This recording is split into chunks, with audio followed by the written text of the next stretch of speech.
All right, so we'll go ahead and get things started. Thanks so much for joining us for this morning's virtual workshop sponsored by Convergent Technologies. I'm Emily with NC Tech, and we're glad to have you this morning. I'm going to go ahead and just waste no time, kick it over here. Again, we're so glad to have Convergent Technologies sponsoring today's workshop on technology for the COVID-19 environment. So with that, I'll turn it over to Mark Anderson with Convergent, and thanks so much. Hey, thank you, Emily. Good morning, everybody. I hope you're all doing well. Emily, you want to talk through real quick just the question and answer piece? Absolutely. So for everyone that's here in our attendee mode, there is a Q&A box, a function on your menu bar. Looks like two word bubbles. You can submit any questions throughout the presentation. Mark can let y'all know if they're going to go ahead and wait till the end, or maybe be looking at that throughout the presentation. But you can submit that there, and they will see those come in. If you have any technical questions about your Zoom or something that I could help with, you can message me in the chat. Awesome, thank you. I'm Mark Anderson. I'm the General Manager for Convergent here in North Carolina. And shared today with me is Jason Hatfield, who is Business Development in Charleston. Our goal is to share with you what we learned, both being in this business for several years and through this crisis that we're all experiencing, to share some insights and ideas you may want to think about as you repopulate your offices, and some ways that you can utilize your current technology to enhance those policies. Okay, so thank you for joining us today. We will periodically ask for questions as we go through this presentation. So we're a global systems integrator, which means we're a service provider of technology. We're vendor agnostic, so we're not pushing any one thing over another, which makes us a great choice as a partner for you guys as we consider what technologies are best for you in your workplace or to secure locations. We may have people on here who are security practitioners, and we may have people on here who are just building managers or managing colleagues. And so if we talk about something that you may not know from a jargon or a vernacular standpoint, just let us know and we'll try and clarify what we mean by some of our technical lingo we may use. But we've got 110 locations, over 5,000 colleagues that span across the globe. We do very little retail, traditional retail anyway. Most of our customers are enterprise-based customers. So here in North Carolina, we do all the global security for IQVIA, Lenovo, Lowe's, and several others. So we also do quite a bit of government, state, local education type work. And, our strength is our colleagues that we all share with each other in being able to share expertise across the line. So, and our number one goal really and truly is to be our customers' best service provider. So next screen, Jason. So, as a lot of things to consider in this presentation, and we're not going to dive into every single technology that's out there. We're not going to cover every of what's happened and how you might be able to mitigate. We want to give you guys something to think about and go through, and then we're happy to follow up with you, or if you have a provider, it may be good to ask them some questions if you're not being guided through some of these ideas we're going to talk about today. But one thing I think is important, many of you already have these systems we're talking about in place. They just may not be being utilized to their best capacity for what's changed in the world and how you need to consider what you're doing. You need to be slow and calculated with a significant number of checks and balances as you move through your policies and as you change. And, you should really turn to your existing systems first to better understand how they can enhance your new plan for occupancy. So next slide, Jason. So we also need to ask, what's been the impact of all these recent shutdowns?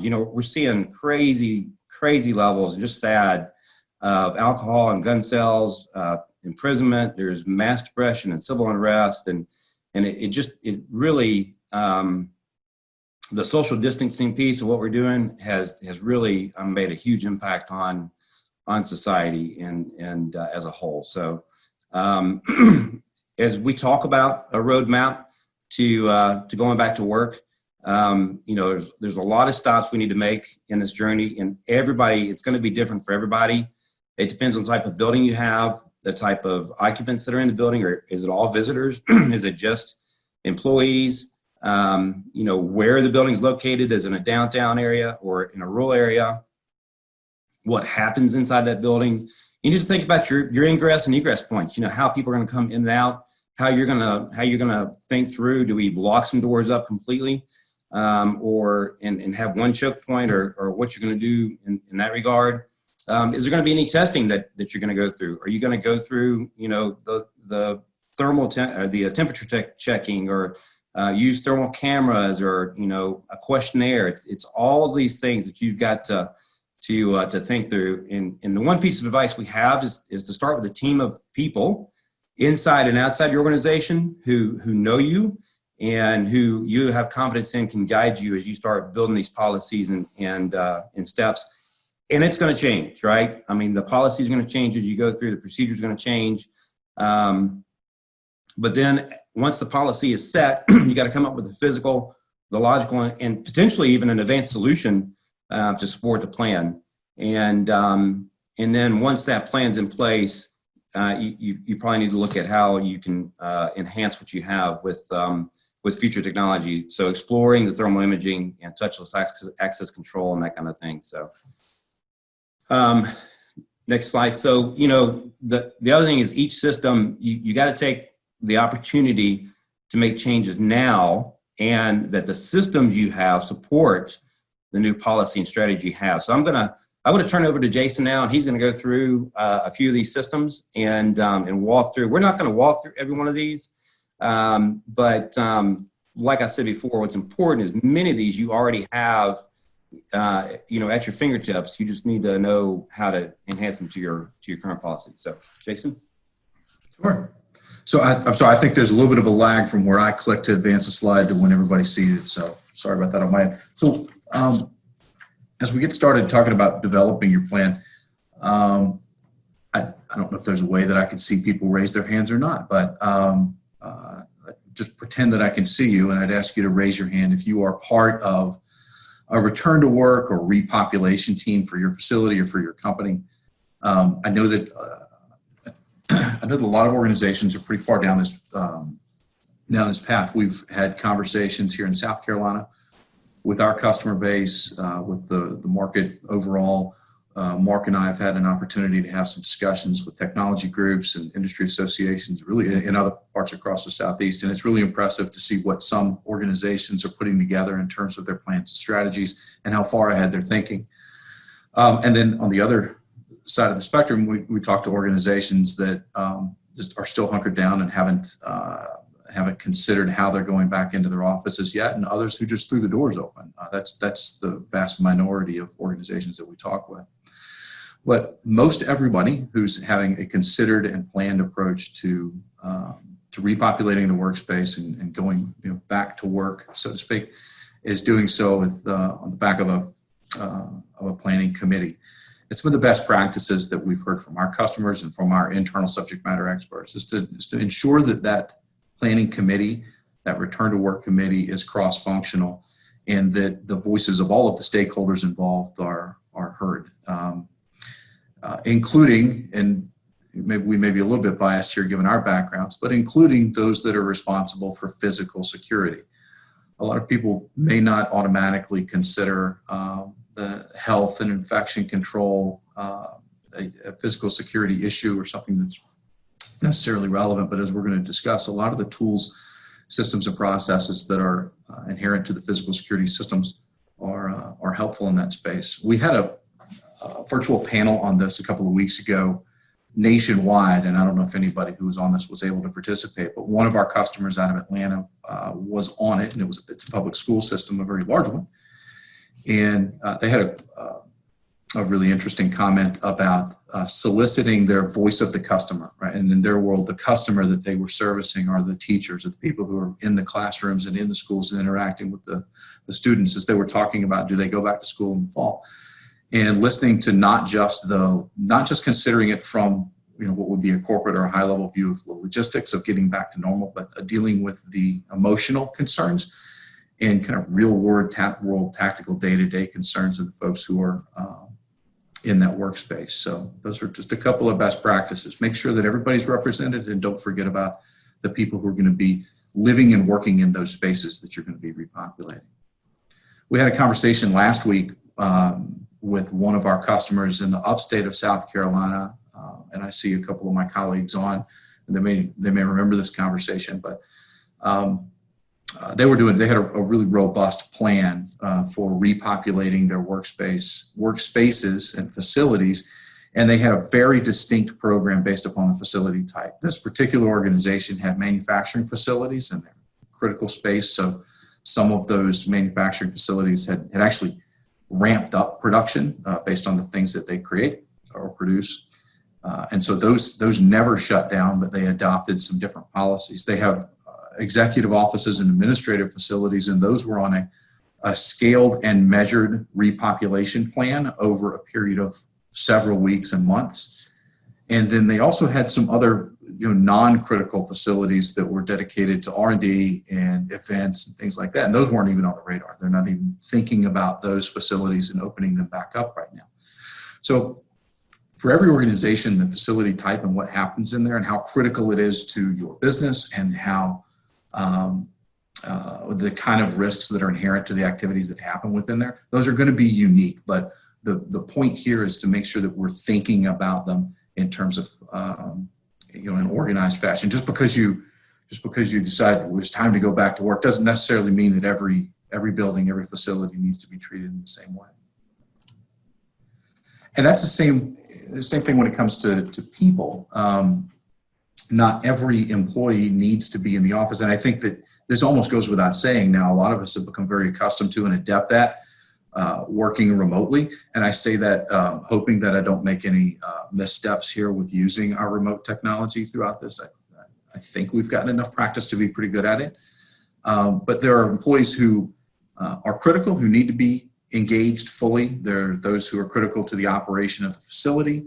There are those who are critical to the operation of the business, but not necessarily in a physical way. There are a lot of different ways to segment the employee population by location, by criticality, by role, and not just do they need to be in the office or do they not need to be in the office, but also when you think forward about business continuity planning and the possibilities of future spikes and reoccurrences of infections, and maybe it's not this, but it's the next thing that we have to deal with. Sequestering and isolating certain groups of employees to minimize the risk of infection to maybe critical executives and other personnel.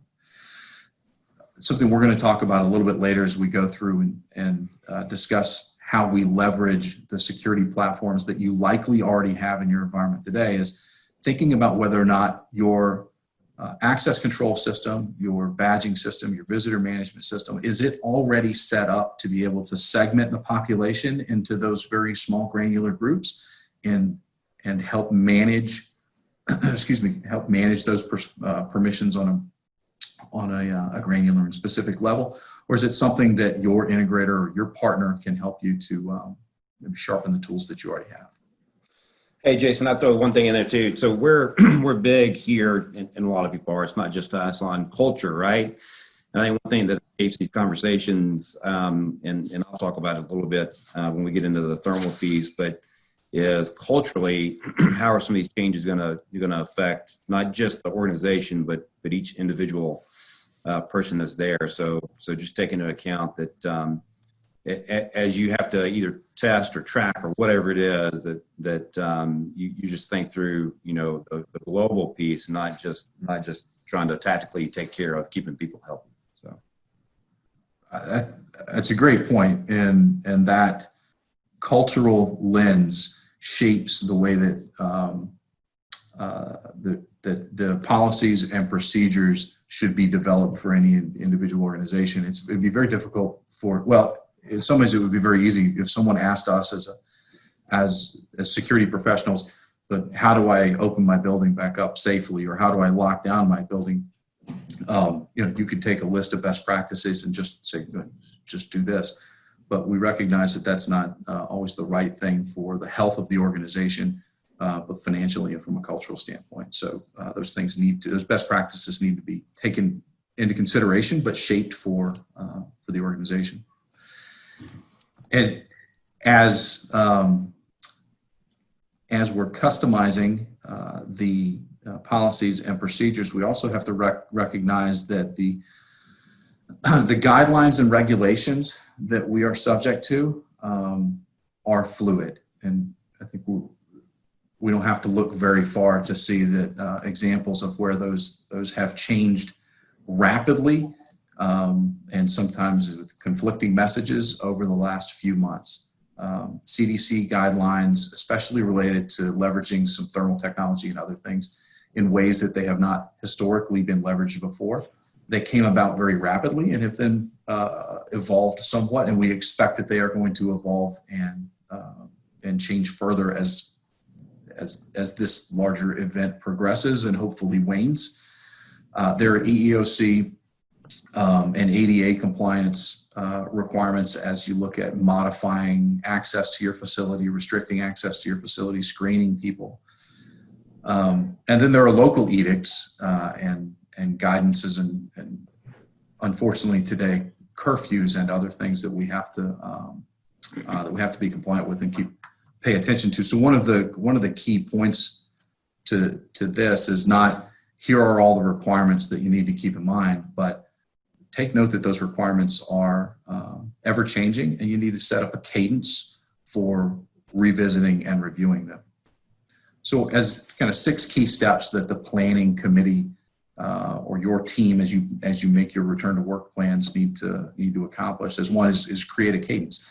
The information changes regularly, the threat landscape changes. There are other external threats that aren't COVID driven, but maybe COVID exacerbated that show up, and you need to have a regular, even once you have a plan, it's a living document, right? Excuse me, but it all starts with a risk assessment. And that risk assessment should take into account, as Mark was talking about earlier, the culture of the organization, the business operations, the workflows within your facilities, and the people. So all the things that we've kind of covered before: people, places, and the procedures that you build based upon that, and the risks that you identify.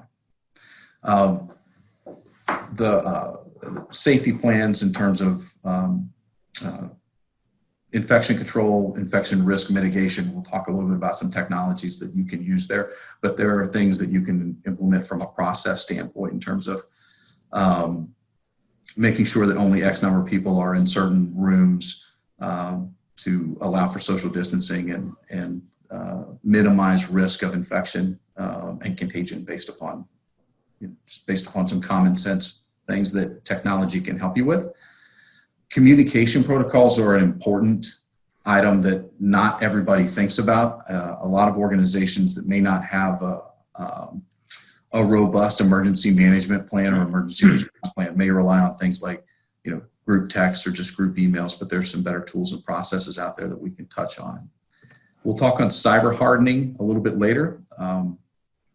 There's been about an 800% spike in cyber attacks on IoT infrastructure or operational technology within facilities since COVID started, and it's not something to ignore. Excuse me, we'll talk about some things that we can do to help. And then I mentioned earlier business continuity planning. So these are looking not just at the immediate threats and risks, but looking longer term. Some things that should be in the plan that you develop are occupancy guidelines. I mentioned earlier, we have a customer, it's a higher education customer with a lot of research. They came, a lot of research facilities and programs that are going on in their facilities, and they came to us and asked how we can help them enforce that conference room and meeting space occupancy limitation with the security systems that we had installed and programmed for them.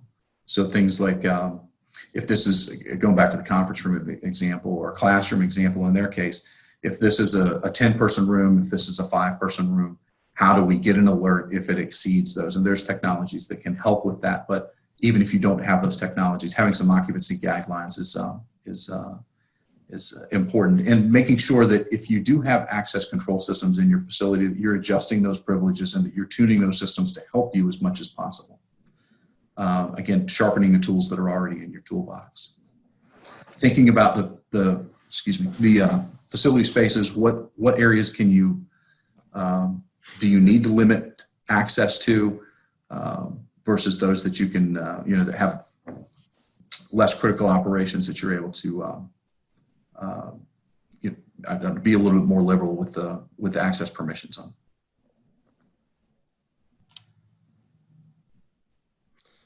So with that, I'm gonna hand it back over to Mark, and Mark can talk about something that I've alluded to several times, and how do we leverage the systems that are likely already in place to help with implementation and enforcement and compliance reporting of the return to work plans. Yeah, thank you, Jason. So before we go there, and I've not seen any hands raised, any questions or feedback from anybody on how they have worked through some of these steps? We're about 60, 90 days into this. Big change we've had. Any feedback at all from anybody or questions? I do not see any. Okay, awesome. All right, we'll keep moving. So we're going to just talk about system adaptation and how you can leverage what you've got. And you can go to the next screen, Jason. So, all of these boxes need to be considered. And as you think about your technology and your systems, how you can utilize the access system, your card reader system, with a new building entrance strategy. Do you have today what we call friction access control? You actually have to touch something versus going to a frictionless access control system. Re-verifying people that are in your database. We come across it all the time when we talk to customers who have a huge contractor database that a lot of the people have not been in the building in years, but they still have access to the building because they still hold a card. So going back through and understanding who are the people on your database system, that you're fully coveraged for all your critical areas, testing each door and making sure they're all working and that the right people have the right access to those doors. System reporting and protocols, being able to count people and if you need to muster people, and how are you going to go about doing that? Cyber protection. All of these boxes need to be considered as you're going through this plan. So again, we're not going to talk about each one of these systems, and you can go to the next slide, Jason. We're not going to talk about each one of these, but if you have interest in hearing more about, entrance management or visitor management or mass notification, we are happy to do that and do a technology show for you guys, bring people to you and do a virtual technology day with you on some of this. So access control is your card reader system, and you got to think through how that system is currently planned and how it needs to be changed. So you can use the system if, for example, there's a lot of our CTCs or our offices that are going to a AB type scenario, and so on the days where the A team is working and the B team is supposed to be remote, it will not allow the B team to come into the building without having to go back through, another entrance to make sure we know that they're there. So thinking about how you can utilize your system to enforce the policy, and the policy is there to keep people safe, right? Have you thought about people counting? If you can only allow 50% occupancy in a building, you can use access system to lock down once it hits that 50% criteria. Is there a quarantine area? Are you going to have parts of your building that you're not going to allow? If there's a positive COVID test or somebody may have been exposed and they self-report, to put them in a different area of the building so that they may not come in contact as much with everybody else. You know, how does your senior management move through the building? Are you going to restrict access where people can't get to the executive floors or to the IT rooms? You know, maybe you know, some of those more critical areas. Restrict the use of public areas, so restrooms and common areas. How do you classify your employees and change access zones and then new employee tracking and tracing? You know, we're going to talk about a CERT program in the next slide here. Mobile credential readers, so you can use readers that you can move around the building as things change. And again, you can use that for mustering too. So if you needed to clear a building, you can count people as they go out. They got a badge out in that way. And then again, you know, the cleaning crews and the support staff. I heard a stat the other day that we're going to need 10 times the number of cleaning crews that we've had in the past, you know, to move forward through what they're put forward through protocols right now. So, you know, just think about the support staff that you need to verify as well. And we have it too, you know, and we're seeing it with a lot of our partners, the construction companies. So we're having to verify that our subs on jobs that we have, you know, in a construction are following the same protocol that we follow, and they got to follow the protocol of the contractor. So there's certainly a downflow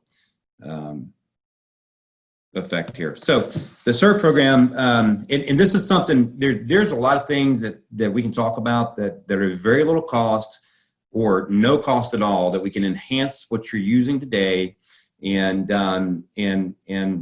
as a service, you know, let you guys have access to some of these tools and technologies that we're going to talk about. And some of it's already in your system. You just don't know it, right? So CERT stands for COVID Exposure Reporting Tool. It's free for every customer. It tracks a person with their access card and allows for subsequent tracking of another occupant that may have been exposed to that individual. If they self-report, they may have come in contact with somebody with COVID or something like that. So this is something that we can bring to you guys. We can talk through.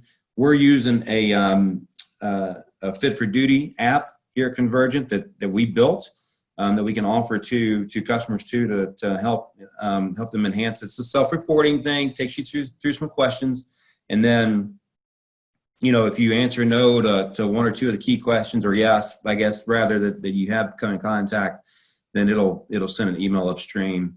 There's other ways you can do tracking, as we talk about contact tracing and that kind of thing, is supply a lanyard to your workers to track them around the building. So, you know, oh, wait a minute, Jason's been through 5 floors today and 7 meeting rooms. So he's infected 15 people possibly. We need to go make sure they're all tested. There's also a way that you can, for not a lot of money, use a UHF embedded credential that will also, you can use, you know, with a few extra technology enhancements to your system to track people too. So next slide. So video surveillance. Hey, Mark. Yo. Hey, no, sorry. We just had a question pop up. Oh, okay. And one of our audience members was asking if we have case studies for some of the services that applications that we've been discussing here related to access control. And I just wanted to answer that. So we do have case studies, either formal or informal, or customers that we can likely refer people to have a discussion with. But a lot of the COVID and pandemic specific applications of like the CERT tool and things like that, those are relatively new, and we may not have, you know, brochures or formal materials that we've created based upon that. But we're happy to provide some real world data wherever possible. Yeah, great answer, and thank you for the question. So, you know, bottom line is we've been doing, the industry has been doing this work. The tracking piece is maybe not as common as what it is now, but utilizing the access system, if you have a partner, and I think that's one thing we'll stress, from a Convergent standpoint, our strength comes in being a partner with our customers. And there's a lot of service providers who may just come in and do what you ask them to do per the contract. They may, clean lenses and make sure card readers are working, that kind of thing. But a true partner is going to say, hey, what's your roadmap? How is your organization changing? And how can we help via the technology you have and investments in may not be technology, it might be something else to help you grow. But we've been using the access system, the video system, the intrusion system with our customers for a long, long time. It's just today, people are paying a lot more attention to how they can control, their entrances and their employees and visitors and contractors, probably than they have in a long time from a focus standpoint. So a good question. Thank you. Okay. So, video surveillance and intrusion, there's a way in most every system, most all of the video systems we put in the large organizations have their video system on a dedicated network, just because of the bandwidth that's there. That's typically how it's done, but we can do remote monitoring of those systems. We can set up a way for you to do remote monitoring of those systems, and even focus into, building entrances or key areas with alarm verification. So if you got people who are, huddled together in one space and maybe they shouldn't be, or, there's unwanted occupants in a secure area, you can alarm to that. Tailgating occurrences, tailgating when someone, goes through the access system, someone hold the door open. Some of that tailgating is as much culture as it is, just trying to stop it. But, or it's more behavioral anyway, not cultural, but we can alarm on tailgating. And then, the connection to thermal cameras and monitoring of temperature capture is something else you can use the video system to enhance. And Jason's going to go into the thermal thing in a minute. There's a lot of advancement in AI technology around video systems today. And you can get a lot of bang for your buck with some of the enhancements that can be added to the system, depending upon what it is. And then on the intrusion side, a lot of people just think of intrusion as a burglar alarm, but it's a good time to reevaluate and make sure that the employees who have codes need them, and who all has those codes, and if they need to be re-verified before you start doing facility lockouts and that kind of thing. So, and then for visitor management. So, visitor management systems are systems usually that where someone will get a sticker on their shirt as they come in, or it's how they check in. It's a great time to upgrade and modify the visitor management systems. We're telling our customers that, to include some extra information. So phone numbers and emails in case there's something that happens from a mass notification standpoint that they need to be alerted in the building while they're there, or if they are in a building and someone has tested positive for some other reason to get in touch with them, you have a way to do so. The visitor management system allows for better controls for outside contractors and vendors. You can monitor your cleaning crew activity. And again, 10 times the cleaning staff that's going to be needed is it's unreal. I don't know about everybody else. I know here locally in North Carolina, we've stepped up cleaning 3 times a week. So, how, in a very discreet way, how you're going to ask your visitors if the COVID related questions, an automated kiosk with social distancing so that you can make sure everybody's standing 6 feet apart. You can add video intercom so that you can have people not having to go to the door or coming through an entrance, push them towards a choke point, and security gates, and then new entrance management devices, so modified turnstile locations or non-tailgating devices. We've seen a lot of enhancements around turnstiles and just the entrance devices that are out there. A lot of customers are using it, moving towards taking doors away and going to the scissor type entrances with frictionless access control, so they don't have, so your customers, it's either, you know, by a picture or by a credential. And a lot of customers, we've got new technology around your access cards that are dual authenticated, so you can use your card at home. It's got your thumbprint in it. It's got a UHF. If they lose the card, they've lost the identity, so there's no going back and have to change it. You just go back and reissue the card. Very little money to change those around. So mass notification, we've got a little specialty market in that mass notification at Convergent, but it is what it is. I mean, a lot of your fire systems can be a mass notification, but also, you know, including in, you know, signage around the building, that digital signage around the building that you can use to notify customers, your phone, desktop alerts, to include panic buttons and not just, you know, normal communication. So, and then cyber policy and procedures. We have put a big focus on cyber, as has everybody else. But make sure that your customers, your partners, your colleagues are all using good physical security, cyber hygiene. You know, password changes. It's a great time to start doing password changes right now. You know, think about your device password strategies. It's a good time to think about how you are going to do that.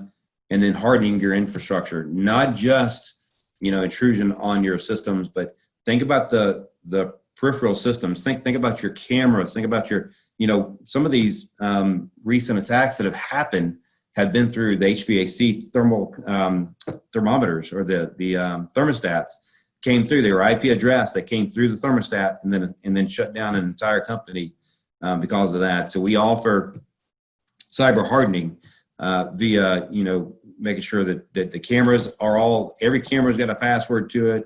They're all unique, you know, as one example. So, okay. So if we have any, I'm not looking at the screen. Do we have any questions? Any comments from anybody?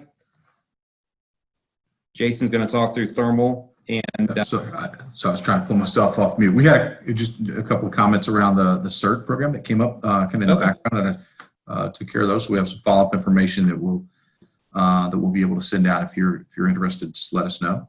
And it's a free resource. It's a fantastic resource, and a lot of people just kind of take for granted if you have an access control system that data is there, and it is. But mining it efficiently, because time is of the essence if you do have to do some contact tracing. It's not as easy as one might think, and this tool is free and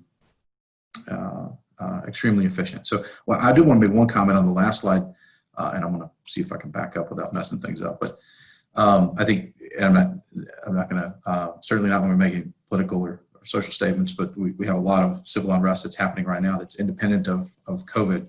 And we talked earlier about, in one of the, I think it was second slide or third slide, about the impacts of COVID. One of the impacts of COVID is that it makes responding to emergencies and incidents that aren't driven by COVID more complex, more challenging, and more risky. So when we were first having these conversations, you know, people were thinking, well, mass notification necessarily isn't something that I'm going to use in my COVID response plan. But it's not just about resuming normal business activity in a high infection risk environment. It's also about being able to plan for and tailor your messaging, tailor your communication plans for those emergencies that are still going to happen. They don't make appointments, and they don't necessarily care that there's a pandemic occurring today. So we still have to prepare for all of the other eventualities that physical security and business continuity and emergency preparedness needed to be planning for before, just now with some additional wrinkles. Yeah, it's a great point, Jason. And, you know, you can utilize too, there's many of the access control systems. You've got a guard staff, or if you've got, you know, just key security officers, you know, CSO or anyone who's taking care of your security, have a red badge function, right, where you can shut down the building, lock it up, and not let anyone in or out. Should, you know, some crazy gunman come in or a threat or what have you. So there's a lot of ways you can utilize your system. Something to consider around, you know, the policy changes too. Right.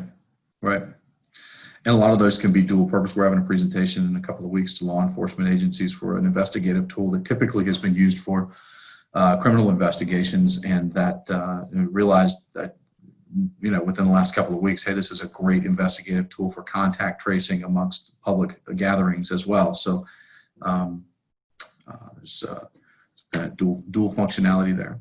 But as people are looking at, if you look at all the tools that you have in your toolbox today and you've sharpened them as much as possible, there's still some gaps sometimes, depending on your risk profile, that risk assessment and the objectives of your organization, and maybe the requirements that you're facing as to where you would like to be from a safety and security posture. And there's some new and emerging technology or more rapidly adopted new technology that has become it's kind of taken center stage over the past few weeks. And we've taken a very consultative approach with our customers and colleagues and friends as people are exploring some things for the first time. We don't want to, and back really to the original point that Mark made, whoever your partner is whether it's us or it's someone else, hopefully you're partnering with someone who will take that consultative approach and help steer you towards making decisions to implement. If you're implementing new technology, implementing technology smartly, taking into consideration how that technology could be used, post-pandemic, and how is it compliant with the guidelines and rules that we have to operate within, during the kind of the COVID era. We're seeing a lot more interest in a lot of technologies that are around contactless and touchless access. Customers that are removing doors, customers that are switching to the turnstiles that Mark mentioned, and using mobile Bluetooth credentials that have been around for a while, but much more rapid adoption, swapping out and upgrading readers and purchasing credentials. There are a lot of different options on the marketplace with very different financial models, and you may have some technology that might enable it within your access control system today, but a lot of that, and as well as some new facial recognition isn't necessarily new, but purpose-built facial recognition to allow for contactless biometric credentialing, as opposed to having to, put your finger here, put your thumb here, or touch something in order to have a biometric access. There are also some contactless fingerprint scanners that are available today as well that we've had a lot of customers very interested in. I mentioned turnstiles, and thermal is probably I won't say the hottest topic. I guess I just did, but I try to avoid that because of the obvious pun. But it is a very popular topic and consideration across really all of our offices, domestically and internationally. The very large names in the retail space and corporate space have already implemented some level of thermal solution, and that ranges from handheld devices. We have some very large colleagues and very large customers that have brought healthcare professionals into their facilities on a temporary but undetermined timeline basis to read temperatures of people who are coming in, and then take intervention steps immediately there, which is I think probably the highest, the far end of the spectrum if you have those types of resources. We have other customers who are looking at just buying some off-the-shelf thermal cameras and putting them in themselves, and we're really trying to coach people away from that sort of knee-jerk reaction. Most of the customers, and we have here in South Carolina probably a dozen clients that are in various stages of either have purchased and getting ready to implement, or have sat through and joined us for some product demonstrations and some discussions with our subject matter experts in that space. There's a lot to consider. There are CDC guidelines, there are FDA guidelines, there are a wide range of technologies in the market. Some of it is some of it is very good. Others of it, we're not sure how they are making the claims that they are, and we would welcome the opportunity to have some conversations and coach you through that landscape if it's something that you want to implement as part of your screening process. It is not a silver bullet. I think none of us, are under any misconceptions that, oh, just because you don't have a fever means you're safe. But a lot of people a lot of large organizations are implementing that technology, and we're learning about it. And even those organizations that are providing that technology are learning about it as we go through. I was working with the sheriff's department here in the Low Country, South Carolina earlier this week, and the solution that they needed to implement needed to be able to screen at a high level a large volume of people. So we had some environmental challenges, and in order to do that, the device needed a calibration system. I asked the manufacturer how we maintain the accuracy certification on the calibration device, and they effectively had to invent a maintenance program on the spot. So a lot of this technology is very new and something that you, again, should rely on a trusted partner to help you guide through, or to guide you through. Excuse me. Mark already mentioned remote system management and why that's important. Jason, one thing real quick. Sorry. Yeah.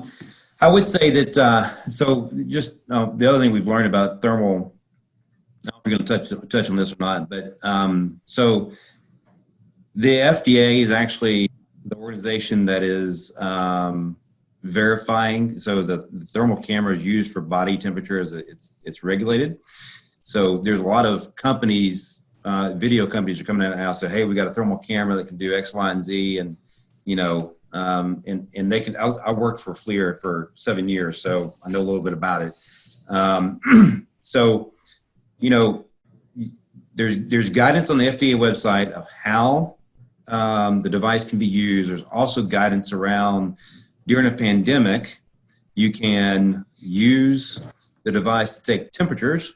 When it's not a pandemic, you got to figure out if we're going to continue to use the device to take temperatures, then how are you going to do that and be legally, okay. The other thing is that the cameras are attuned to the environment. So you got to make sure you think through, okay, if we're going to have everybody's temperature taken, then if it's, Atlanta, Georgia, or Low Country, South Carolina, and the humidity is 150, then when they come in, there's got to be a period of time where they acclimate to the environment they're in before the camera can accurately take their temperature. And that varies widely. The most accurate place to take your temperatures is where the cameras that look up straight into your eye. And those cameras,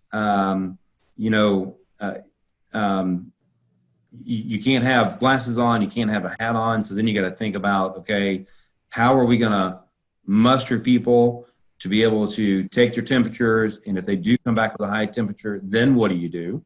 Right. And so all of these things to think through, is there a way to opt out of having your temperatures taken? What do you do? How are you going to handle that? And then again, I go back to the cultural piece. How is this going to change your organization culturally? I always anecdotally talk about in the cruise industry at one point, they didn't want cameras around the outside of the boat because if somebody fell off the boat or jumped off the boat, they would have to go do something about it if they knew it happened, right? But then they got sued, and then they had to start putting cameras around the boat and create a policy around going to hunt somebody who's fallen in the water. So same kind of thing, should you do this? Should you not? You got to talk with your legal team and your leadership and talk through what makes sense and how you do this. Very similar conversation around metal detectors, right?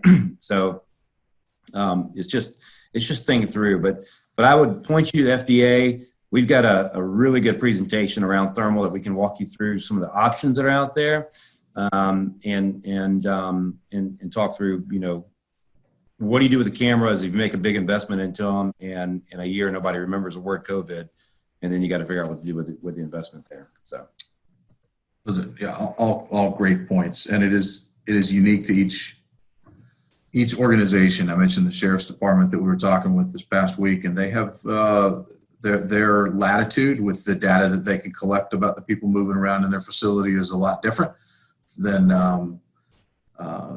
than a corporate office, right? So everybody has their own considerations and how important that accuracy is versus moving a lot of people through the area. A lot of unique considerations for every environment. Excuse me. Mark already mentioned the remote systems management and how important that is. If your systems are not set up today to be able to manage them remotely as you're social distancing, or you're under a curfew, or you're quarantined for some other reason, maybe they can be adjusted, maybe that can be programmed, maybe it needs to be upgraded, but I think we can all understand why it's important to keep an eye on our facilities and be able to control those things from outside. But at the same time, you don't want someone else controlling your operational technology, your building IoT, and controlling and opening and closing your building without authorization. And you also don't want to use those endpoints on your attack surface as a way to get into your network. And both of those things happen. We have a partner that provides some managed services for us in terms of threat monitoring and active intervention that's available through Convergent for operational technologies like HVAC controllers and IP cameras and everything else that's on the edge within in your IoT network. Excuse me, it was giving us some examples of recent issues a couple of days ago, and we think about people hacking in through we do, at least in our world, think about people hacking in through the video cameras, but there was an instance not long ago where there was a hack through a phishing scheme, and the intruder or attacker took over the building's access control system and opened up all of the doors that way, which sounds like something straight out of the movies, but that sort of thing actually does happen. Convergent can help with that. We can help with password and patch management, updating firmware. This is part of maintenance that really we should be taking advantage of periods of lower population across our whole systems right now to catch up on deferred maintenance and make sure that we're minimizing the opportunities for downtime. That includes hardening from a cyber standpoint. There are things that you can do yourself by managing your passwords and updating your passwords and controlling them. But as a service, we provide that as well as active monitoring and intervention. As I said, the latest statistic that I saw, and I believe this came from, I'm going to misquote the magazine, but I have the citation if anybody wants to see it. IoT attacks spiked 800% since IoT cyber attacks spiked 800% since COVID started, and there's some logical reasons for that. You have some weekend hackers, not like me on the golf course, but people who casually hack and in their spare time sitting at home, working from home with a lot of time on their hands. You also have fewer people watching the store, so to speak. So recapping, excuse me, the 4 areas in developing your roadmap to return to work and leverage your security technology in the current era or next era of COVID is to think about your people and your facilities and how those need to be treated, based on their roles. And I mean that both in terms of the role of the facility and what happens in there and the risks inherent to those activities and how critical those facilities are, and asking those same questions about the people and when they need to come back and do they need to come back and in what manner, and do you have the systems in order to be able to tailor those permissions down to a very granular level. Performing a risk assessment with the culture of your organization in mind and developing policies and procedures around that risk, around your culture, and around the guidance and regulations that are, again, a fluid, it's a fluid environment. So setting a cadence to revisit those plans and those policies on a regular basis, making sure that your systems that are supporting them and are nimble enough, and your partner is engaged in helping you adapt as the next normal evolves into the normal after that. And then if you're looking at future technology, there are a lot of options in the marketplace today. We just advise you to get with a trusted partner, a knowledgeable partner that's going to help you make the wisest choices. With that, I'll hand it back over to Emily and to Mark, and we'll open it up to any questions that you may have.